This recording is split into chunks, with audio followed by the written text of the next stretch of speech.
ನಮಸ್ಕಾರ ವೀಕ್ಷಕರೇ, ಶ್ರೀಗರಿ ವಾರ್ತೆಗರಿಗೆ ಸ್ವಾಗತ. ನಾನು ನಿಮ್ಮ ಗ್ರಹೇಶ್ವರ ಗಾರ್ಡಿಗೇಂದ್ರ. ದಿನಾಂಕ ಮೇ 24, 2026ರಂದು ಅಖಿಲ ಭಾರತ ವೀರಶೈವ ಲಿಂಗಾಯತ ಮಹಾಸಭಾ ಮೈಸೂರು ನಗರ ಪಾಲಿಕೆ ಘಟಕ ಚುನಾವಣೆ 2026 ನಡೆಯಿತು. ಅಧ್ಯಕ್ಷರ ಸ್ಥಾನದ ಅಭ್ಯರ್ಥಿ ಕೆಎಸ್ ಪ್ರಕಾಶ್, ಕೆಲವು ಅಭ್ಯರ್ಥಿಗಳು ನಿರ್ದೇಶಕರ ಸ್ಥಾನಕ್ಕೆ ಸ್ಪರ್ಧಿಸಿದರು ಹಾಗೂ ಮತದಾರರು ಅಭ್ಯರ್ಥಿಗಳಿಗೆ ಮತ ಚಲಾಯಿಸಿದರು.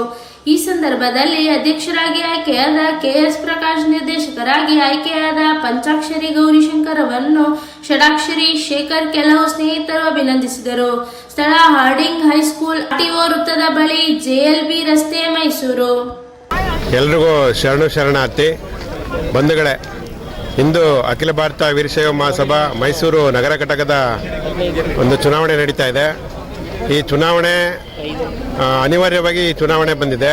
ಸುಮಾರು 120 ವರ್ಷಗಳ ಇತಿಹಾಸ ಇರುವ ಅಖಿಲ ಭಾರತ ವೀರಶೈವ ಮಹಾಸಭೆ ಮೈಸೂರು ನಗರ ಒಂದು ಇಂಡಿಪೆಂಡೆಂಟ್ ಬಾಡಿಯಾಗಿ ರೂಪುಗೊಂಡಿದೆ. ಸುಮಾರು 3123 ಮತದಾರರಿದ್ದಾರೆ. ಅಧ್ಯಕ್ಷ ಸ್ಥಾನಕ್ಕೆ ನಾನು ಕೆಎಸ್ ಪ್ರಕಾಶ್ ನಾನು ಸ್ಪರ್ಧಿಸಿದ್ದು. ಈ ಹಿಂದೆ ಹಲವಾರು ಸಂಘಟನೆಗಳಿಗೆ ಮತ್ತು ವೀರಶೈವ ಮಹಾಸಭೆಯಲ್ಲಿ ಪ್ರಧಾನ ಕಾರ್ಯದರ್ಶಿಯಾಗಿ ಕೆಲಸ ಮಾಡಿದ್ದೇನೆ. ನನ್ನ ಜೊತೆ ನನ್ನ ತಂಡದ 20 ಪುರುಷ ಅಭ್ಯರ್ಥಿಗಳು ಸ್ಪರ್ಧಿಸಿದ್ದಾರೆ. ಅವರೆಲ್ಲರೂ ಕೂಡ ವಿವಿಧ ಕ್ಷೇತ್ರದಲ್ಲಿ ಗಣನೀಯ ಸೇವೆ ಮಾಡಿದಂಥವರು. ಅವರೆಲ್ಲರೂ ಕೂಡ ತಾವು ತಮ್ಮ ಮತದಾನವನ್ನು ನೀಡಿ, ಹಾಗೆ ಅಧ್ಯಕ್ಷ ಸ್ಥಾನದ ಆಕಾಂಕ್ಷಿಯಾದ ನನಗೆ ಒಂದು ಮತವನ್ನು ನೀಡಿ ಈ ಒಂದು ಚುನಾವಣೆಯಲ್ಲಿ ನಮ್ಮನ್ನು ಜಯಗೊಳಿಸಬೇಕೆಂದು ತಮ್ಮಲ್ಲಿ ವಿನಯಪೂರ್ವಕವಾಗಿ ಪ್ರಾರ್ಥಿಸುತ್ತೇನೆ. ಕೆಎಸ್ ಪ್ರಕಾಶ್. ಬಸವಲಿಂಗಾಯ ನಮಃ. ಎಲ್ಲರಿಗೂ ನಮಸ್ಕಾರ. ಅಖಿಲ ಭಾರತ ವೀರಶೈವ ಮಹಾಸಭಾದ ಮೈಸೂರು ಘಟಕದ ನಗರ ಘಟಕದ ಚುನಾವಣೆ ಇವತ್ತು ಇದೆ. 24ನೇ ತಾರೀಕು 5ನೇ ತಿಂಗಳು ಮೇಯಲ್ಲಿ ನಡೀತಾ ಇದೆ. ನಾವು ಕೆಎಸ್ ಪ್ರಕಾಶನ ಟೀಮಿಂದ ಸ್ಪರ್ಧೆ ಮಾಡ್ತಾ ಇದ್ದೀವಿ.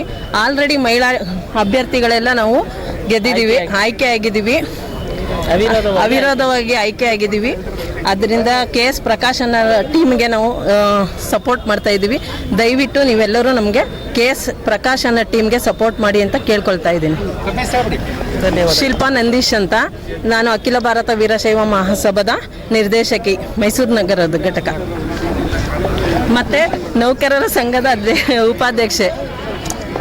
ನಾನು ರಾಣಿ ಸುರೇಶ್ ಅಂತ.